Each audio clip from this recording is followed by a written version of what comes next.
Welcome back to the show. Always a pleasure to see our next guest. He's always got some great information to pass along to people. And today we're talking fillers? We're talking about fillers. And here to tell us more is Dr. Jason Rivers. You've met him on our show before. How are you? I'm very well, thanks. Jason. So let's start with the definition.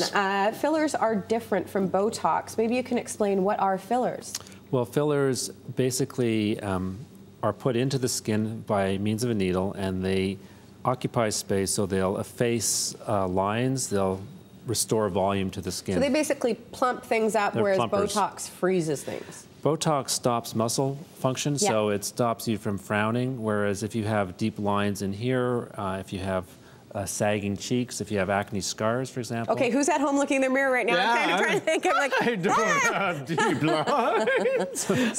What kind of, like, fillers when you say it, but there's a whole bunch of different ones, right? Like, there's a whole slew of them, and there are temporary fillers and there are semi-permanent fillers. The main ones that people see today are hyaluronic acid components, so the Juvederm, Restylane, Perlane, and there's a whole slew of them. There's actually 30+ fillers on the market in Canada. And does where you use them have effect on how long they last and what kind of filler you're using? Exactly, exactly. So areas, for example, around the lips will last anywhere from 9 months to a year, sometimes a bit longer. If you're putting filler in the cheek, it can last up to 2 years. And is that what you're talking, when you're talking semi-permanent, is that the length? To some degree, yes, but there are other products which actually stimulate your body's own collagen, and one of them is called Artisense. It's a permanent filler, really, and it can last 10 years or more. Really? I didn't know that. Okay, let's do the fun part and look at the before and after pictures. These are always fascinating to me. So tell us about the before and what you did to achieve the after. Okay, well, this woman, interestingly, she lost a lot of the fat in her face at a very early age after a dental procedure. And you can see in her cheeks, significant hollowing in through here, where she looked quite effaced.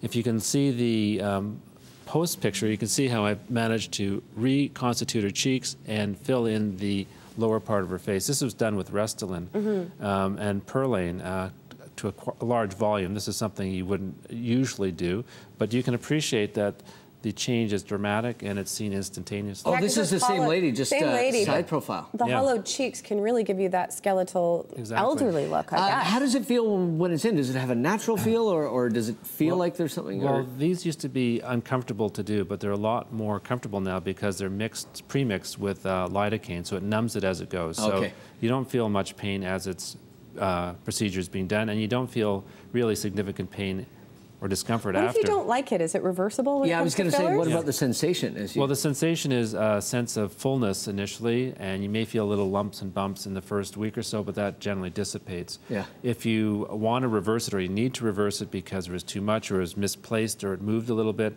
you can actually dissolve it within 24 hours. And that's different from a lot of other things. A lot of other things are not reversible, so I guess if you're going to try something and not like it, this is the thing to try. And also, the other thing is to realize this is sort of not something you do at home. Thank you for pointing that out, Dr. Rivers. Well, that blows my dinner party idea. Hey, we'll have to cancel plans this afternoon. That's right. Well, the reason is that fillers can have sometimes complications. They're rare. But the nice thing about the hyaluronic acid products, as I said, they're reversible, so you can undo things very quickly. Now, tell us what you did to this patient here. Well, this is a younger woman, and I think you can appreciate that with her.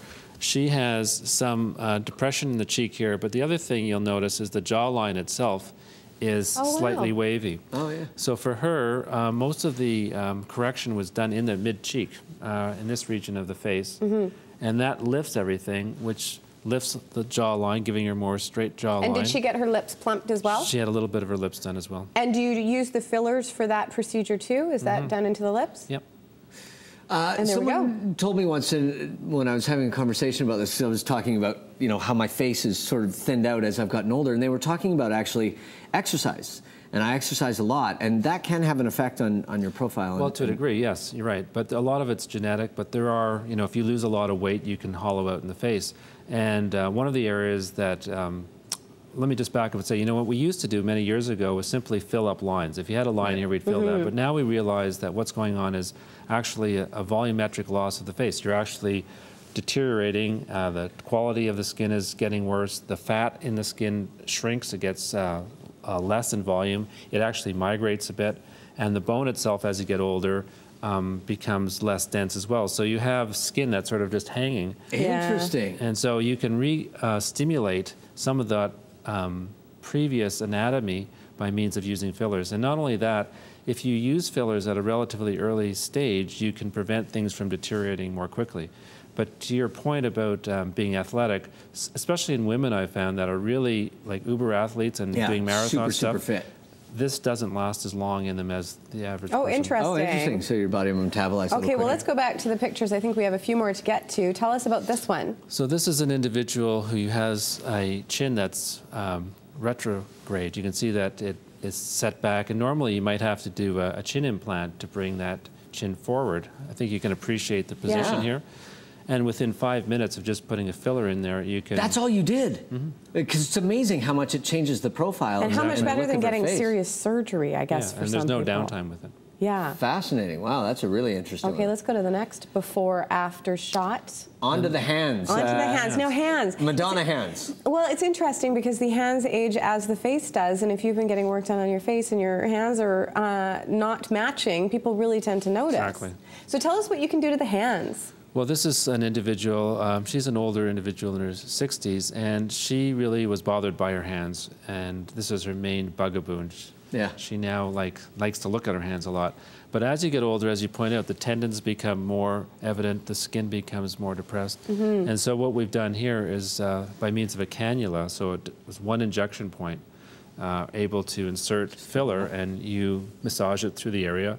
Amazing difference. You can get that result. And it's my right friend's after. mom's hands, so I knew that beforehand. And if I were a Parisian restaurateur, I would want to kiss those hands, guaranteed.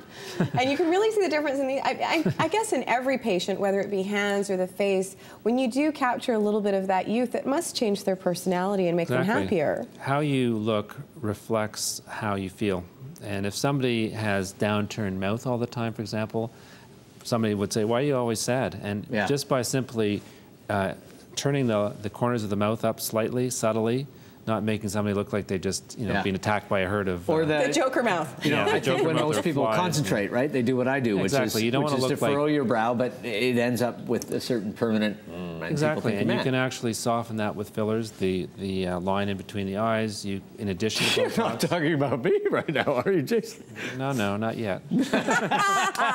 He says with a veiled threat. That's right. Thank you so much, Doctor. If you want to get a consultation or find out more about what we've been talking about with Dr. Rivers, you can go to his website to find out more information. Thanks, Jason. Pleasure as always. Thanks. Appreciate it. We're going to take a break.